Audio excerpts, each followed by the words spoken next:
Hey everybody, and welcome to another video from the Electronic Armory. In this video I'm going to show you how to display an alert to the user.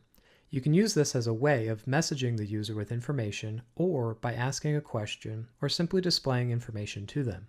This can be for when a long-running task has been completed, or if you need additional information or confirmation from the user.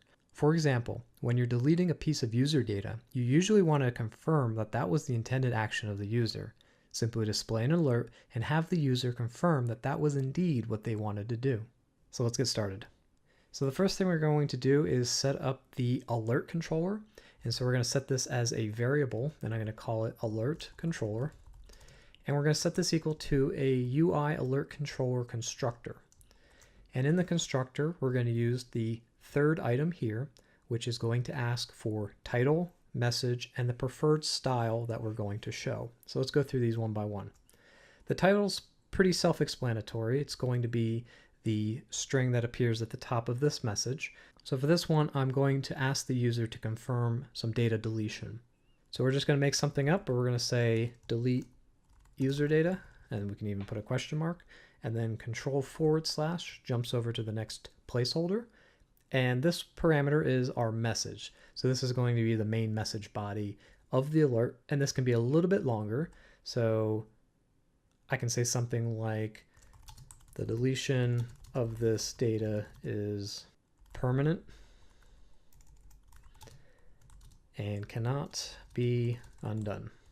So this message, as I said, can be a little bit longer, and control / will put us into the next parameter. And for this one, what you can do is you can hit the period key, and it'll bring up all of the UIAlertController styles that we're able to put in here.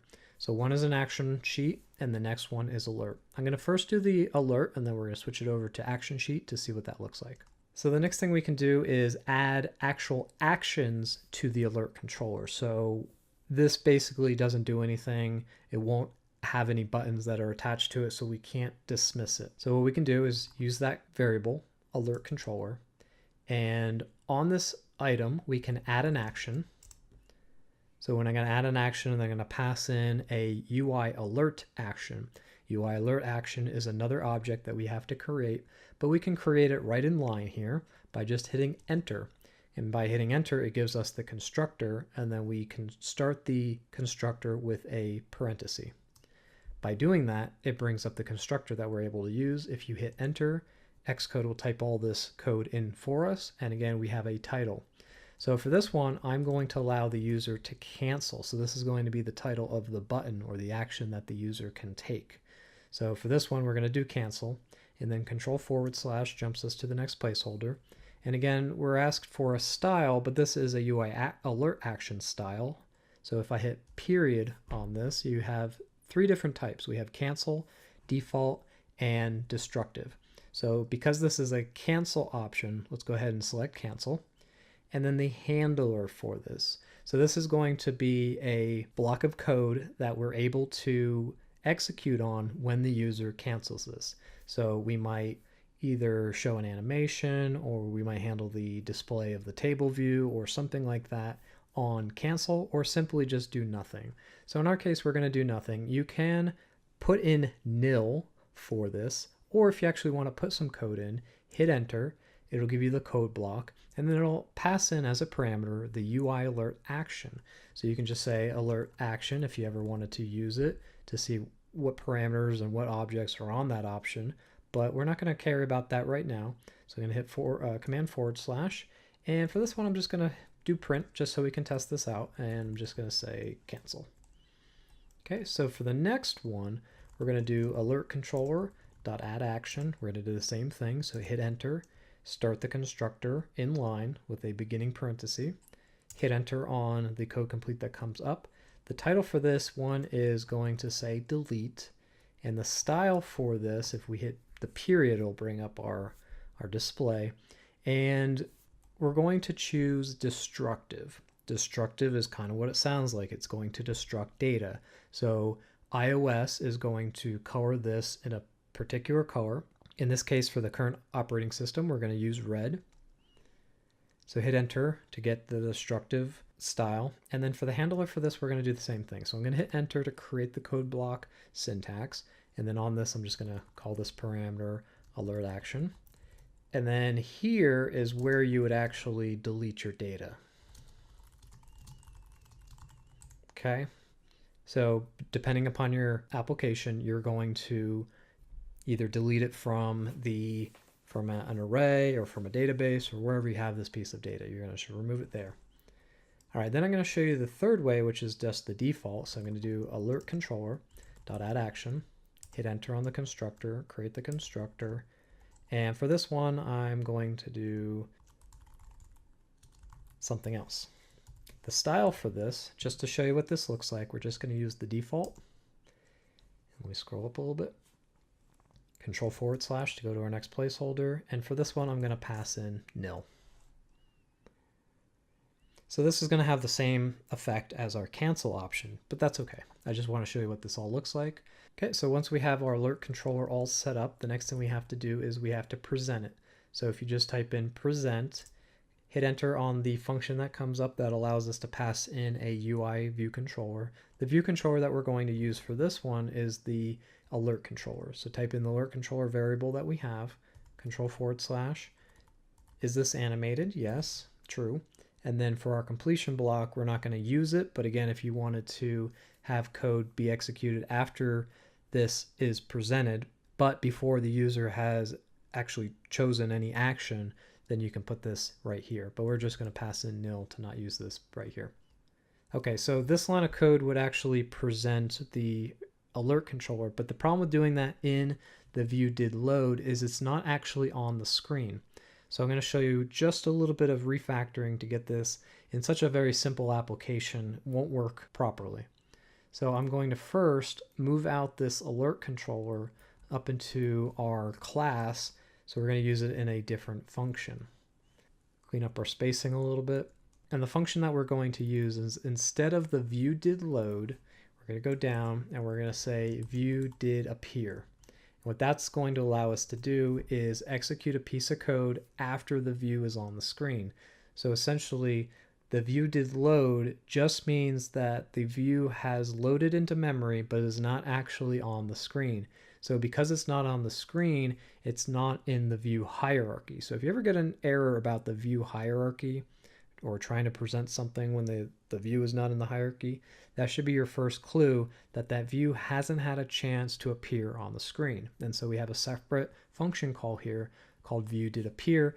So we're going to use that alert controller that's now a part of our class and take this present, cut it out of this code, and put it into this line of code. Clean up our spacing a little bit. And so what we're doing is we're setting up our alert controller when our view loads, and then you can display it at some time in the future, either when a user tries to delete something or after a network, maybe something gets saved to the network and you can say that the data has been saved or whatever. So this will be presented sometime in the future. So let's go ahead and run this and see what happens. Okay, so our view loads up and then we get three options. Delete, we get that something else, and then cancel. So you can see cancel is kind of bold. Delete is that destructive style. If I move this over, you can see what it says. Okay, so our first action was cancel. Again, that's bold. Something else is the default. And then our delete is in red. Now, if I go ahead and select line 26 and hit command /, that'll comment out that line. And let's rerun this and see what it looks like. Okay, so instead of being a stacked order, because we had 3 buttons, now it's a side by side. So it's a very simple cancel and delete, and iOS will order these for you. So cancel will always be on the left, at least for this version of the operating system, and then delete will be on the right. So here's our title for our alert controller. So if our alert controller, let's move this over, you can see the title, delete user data, and then the deletion is permanent, so you can see where those objects go.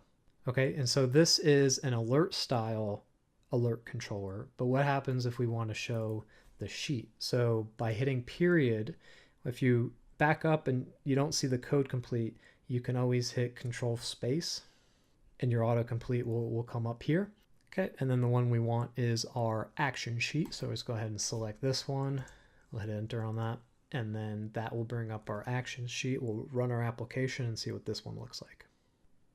Okay, so instead of a pop-up that's in the middle of the screen, as you can see, it's a little sheet at the bottom, and it looks a little bit different. We have the delete at the top, the cancel on the bottom as kind of a separate button. Let's go ahead and add in our third button and see what this one looks like. And so you can see that because we set the cancel to be a cancel type, it is its own button. You can have multiple objects in here. Saying that delete is destructive will give it a red color to warn the user, and the text on this one is just a little bit smaller. So be careful of how much text you put in there, but that's UIAlertController. So hopefully you can use this throughout your application to ask questions of your user or display information appropriately.